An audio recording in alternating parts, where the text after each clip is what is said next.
کولو کے شہید ماں بیٹوں کی آواز سینٹ تک پہنچ گئی لیکن اب تک ایکشن نہ لیا جا سکا۔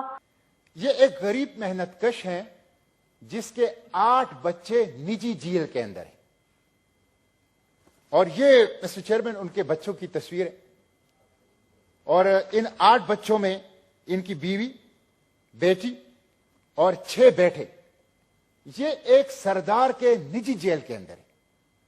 اور گزشتہ 3-4 سالوں کے ساتھ یہ خان محمد مری، اس کے یہ بچے وہ نجی جیل میں ہیں جس کی فزیکل اور سیکشول ایبیوز بقول ان کے ہو رہا ہے۔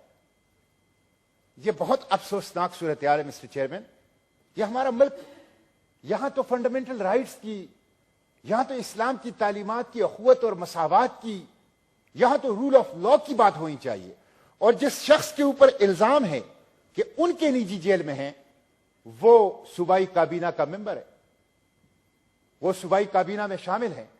مسٹر چیئرمین، بلوچستان کے ساتھ ایک ظلم تو وسائل کے حوالے سے ہو رہا ہے، اور دوسرا ظلم وہاں کے سردار کر رہے ہیں جو اپنے عوام کو انسانوں کا درجہ نہیں دیتے، غلاموں کے طور پر رکھتے ہیں۔ تو میری آپ سے یہ درخواست ہے کہ خان محمد ولد نبی بخش غزینی مری، ساکن ضلع دکی بلوچستان، ان کے جو بچے ہیں، بیوی اور جو ان کے جو 8 افراد گھر کے، وہ نجی جیل کے اندر ہیں، ان کو بازیاب کرایا جائے۔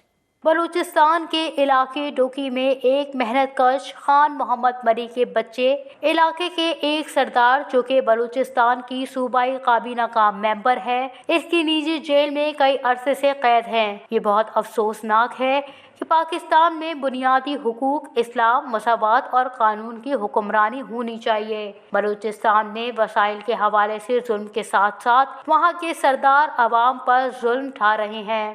سینٹ میں سینیٹر مشتاق احمد نے اظہار خیال کیا۔